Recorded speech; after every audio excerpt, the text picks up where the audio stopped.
The military weakness and political chaos that marked the end of the 20th dynasty divided Egypt once again into north and south, each part controlled by regional warlords. The strongmen of this period were of Libyan descent, distant relatives of captured soldiers and slaves from those endless wars and invasions from the western desert. The ethnic Libyans brought with them a fondness for decentralized government, relentless tomb robbery as official state policy, large military fortifications across the entire country, and worship of Amun as the one true pharaoh of Egypt. This latter innovation was meant to placate the native Egyptians, who were traditionally used to a single ruler as head of state. It also gave rise to an endless array of oracles whose purpose was to reveal Amun's position with regard to the pressing political issues of the day. The leaders of the Kush were not impressed by this sacrilegious display, no doubt, but perhaps also by the incessant warring between regional strongmen and the high priests in Thebes. They kept burning each other alive. Thus the kings of the Kush invade, still more enemies are put to the torch. Yet such displays of moral absolutism and military might remain unable to unite a kingdom seemingly determined to destroy itself. The spell had been broken, the holy office of the pharaoh violated, ripped apart, stripped bare.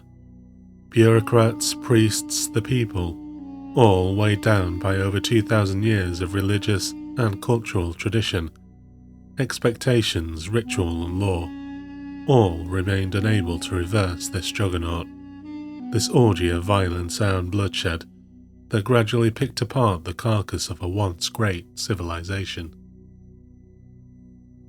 The kings of Assyria invade, rebels are skinned alive, corpses displayed on spikes, whole towns massacred.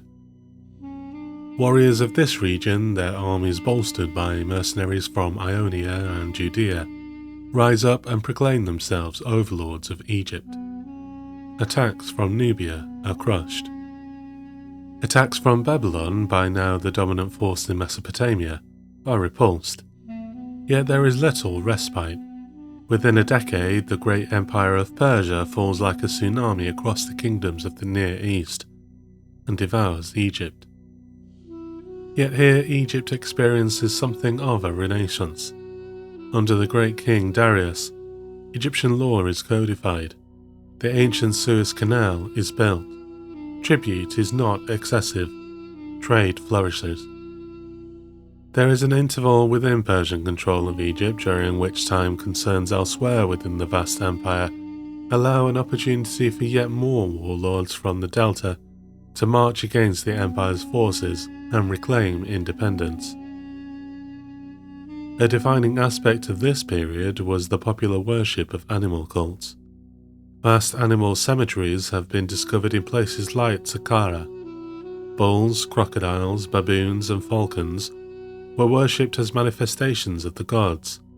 After death, they were mummified to act as messengers between living humans and the gods in the afterlife. Cult centers like Saqqara would have been teeming with soothsayers, magicians, fortune tellers and astrologers, all hoping to cash in on the latest developments in Egyptian religion. Falcons would often be buried together with a mummified mouse, a snack for the journey through the underworld. Sometimes cheaper monkeys would be buried in place of the more expensive baboons. The unsuspecting customer would have had little idea either way, the animals being pre-wrapped long before purchase. Eventually the Persians re-invade and, in time, so does our old friend Alexander the Great. It is from his dynasty, named for the Macedonian general who acts as its first pharaoh after Alexander's death, that Cleopatra descends. The Ptolemaic dynasty rules Egypt from around 309 to the year 30 BC, the year of Cleopatra's suicide. It is a fascinating period. The new capital in Alexandria becomes the centre of a vastly rich trading empire, heavily influenced by its Greek overlords. The Ptolemies, backed by overwhelming military prowess, sponsor new religious centres devoted to traditional Egyptian deities, and also to themselves. Yes, they declare themselves living gods. They build the enormous Library of Alexandria and recruit the greatest philosophers of the day to its always, Archimedes and Euclid amongst them. Yet inevitably there is a darker side, much darker. Rebellions are crushed with the customary brutality. In 204 BC, Ptolemy V has a group of rebels impaled on stakes and displayed as part of his coronation festivities.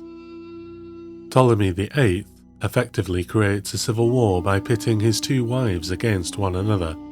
They happen to be mother and daughter, no less. He himself is forced into exile, whereupon he kidnaps his own young son, murders him, has him dismembered and the constituent parts sent back to the boy's mother.